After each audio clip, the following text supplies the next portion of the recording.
once, maybe twice, but 32 times? No, no, no, no, no. So a good fraudster probes. They start off small. And if management catches this, they say, oh, that was a stupid mistake. That was dumb. It'll never happen again. I'm glad you caught that. Then they'll probe another area where they see opportunity. Sooner or later, they're going to find an area where management is not monitoring. They'll start off small, and they'll sit back and wait and see if management detects it. If not, they'll hit it again. And over a very short period of time, if management doesn't detect it, it goes from an amount of transaction like this. We did a bar graph on a person one time. They start off a transaction like this, and the bar graph went up like this. The first transaction was only $200. Within 10 months, the average transaction twice a month was $1,000 a transaction. So it had gone from $200 when they were probing to $1,000 a transaction in less than 10 months. Exponential growth. That's right. Well, you have in programs talked about different types of red flags. One of them is an employee red flags. What are you focusing on here when you call them employee red flags? All right. Now, this is a lot easier for an internal auditor versus an external with the employee red flags, because I, as an external auditor, may only be there 2 or 3 weeks, or maybe more or less. So I do not have the opportunity to see this employee all during the year. But one thing we need to be aware of is lifestyle changes. You know, Susie, she's an accounts payable clerk, and I'm a reoccurring auditor, and she's always dressed moderately. She looked real nice, but, I came back this year, she had all this gold jewelry on. She had her hair done once a week or maybe twice a week. She had designer clothes. She's got a new BMW parking out there. But she didn't get a raise. Wonder where she got that money. Now, that's a change in lifestyle. True. That by itself doesn't tell me she committed fraud. Her husband may have got a wonderful job. They may have won the lottery. May have gone to Las Vegas and hit it big. May have got up inheritance. I don't know. But that by itself tells that's an indicator of the possibility. So I need to determine, one, if I can, the source of that income. How did she get the money to afford to change her lifestyle like that? Does she have availability to cash here? Absolutely. I need to see if the internal controls are in place and working there, or if they've been circumvented. Well, let's say that you can do some of your internal stuff, but do you need to actually be out there investigating this person? I mean, you're not a PI. No, we're not going to be, quote, investigators, but we can make inquiries of management. We can talk to other employees. Here again, talking to people is something auditors don't do real well. There's so much information a person can make available to you and willingly give you if you just ask them.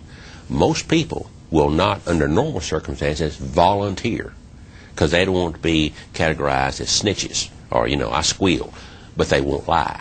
They'll answer any question truthfully if you ask them. So inquire of other associates or other co-employees. I see that Mary over here's got a brand new BMW. Where'd you get the money to buy that? Just in casual conversations. And you'd be surprised what people will tell you. A couple of other employee red flags. What else is on your list? Oh, how about significant personal debt and credit problems? Is somebody always borrowing money to buy the lunch?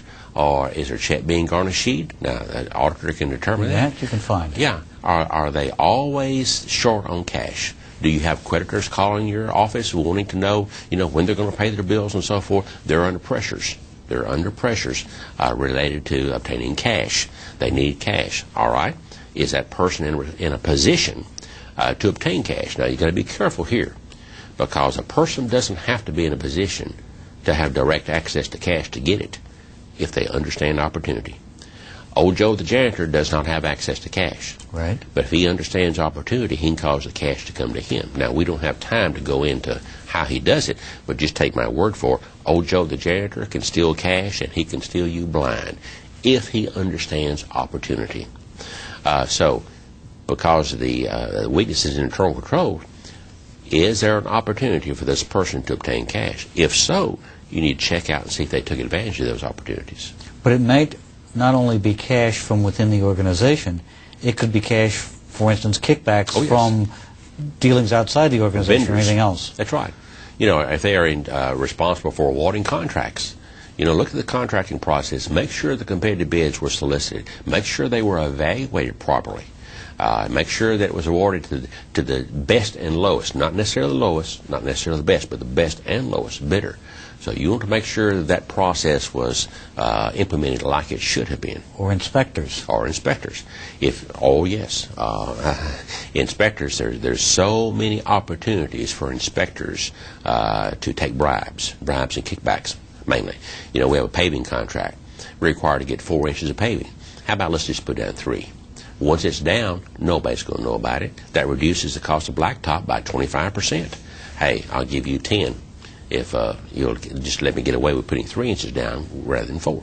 Or, as I have run across on occasion, we have some extra blacktop from that 1 inch we didn't put down, so you need your driveway redone? Absolutely. It's all time, pavement and driveway. Can be barter transactions exactly right. also. Mm-hmm. You also, if we move over to another category, management red flags. Oh, yes. What triggers the hair on the back of your neck here? Well, one of the first things is if they refuse to provide documentation immediately upon my request.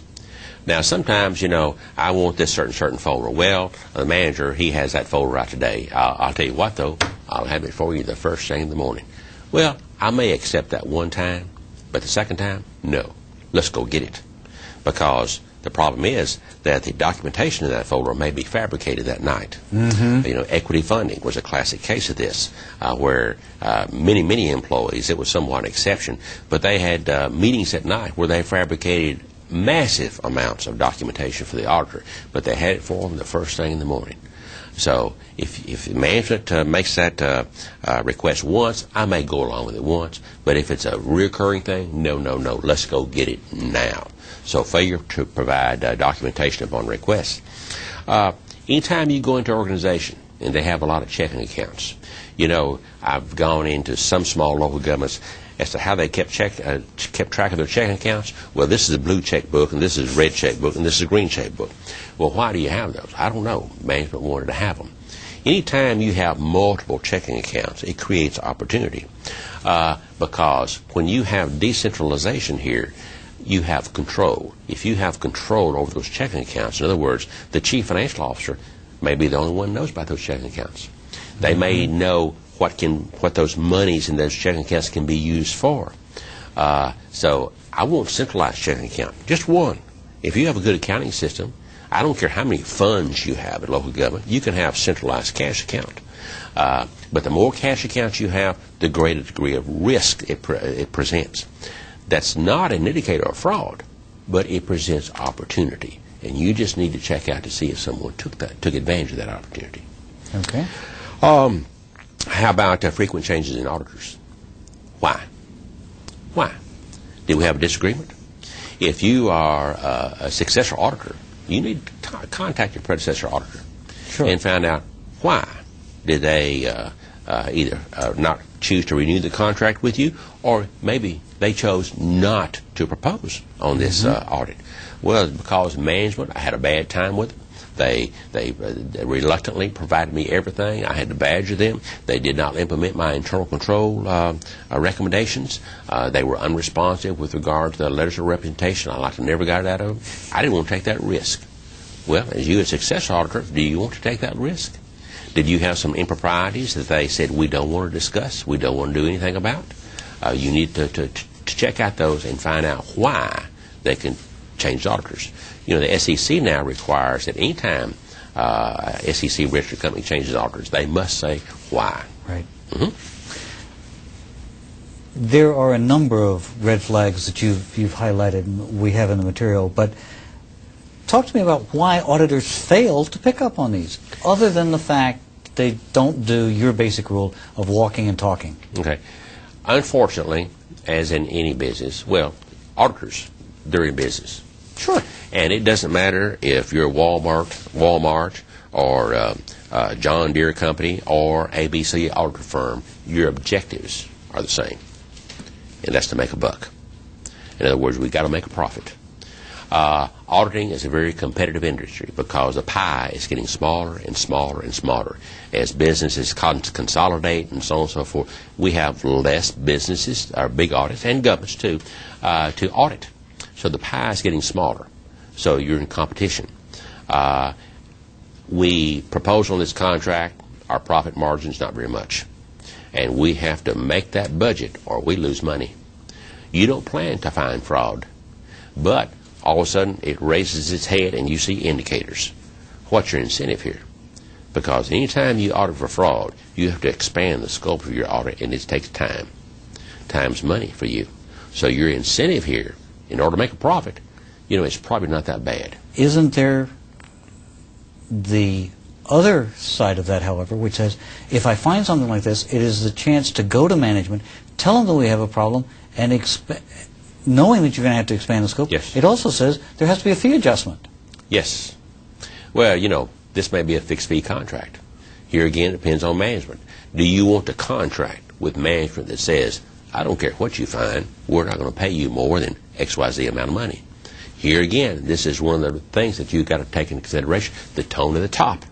Before you ever sign that contract, you need to know what management's attitudes are about fraud before you ever enter into this contract. Our standard contract to audit in the state of Tennessee provides a specific exception. Should the auditor find indicators of fraud, waste, abuse, they are to go to management and request a fee adjustment if necessary. And that's in the contract itself. So we address that.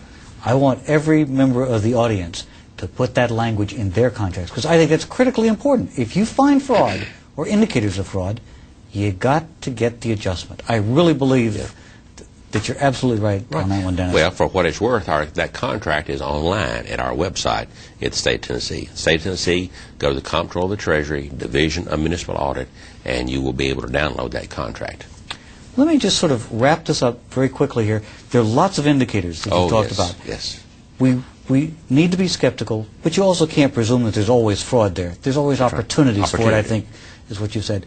In this material that you shared with us so generously, great indicators, great ideas, and I love the website, so thanks. One additional thing, if we can. Always the last word. Is that you must know your client.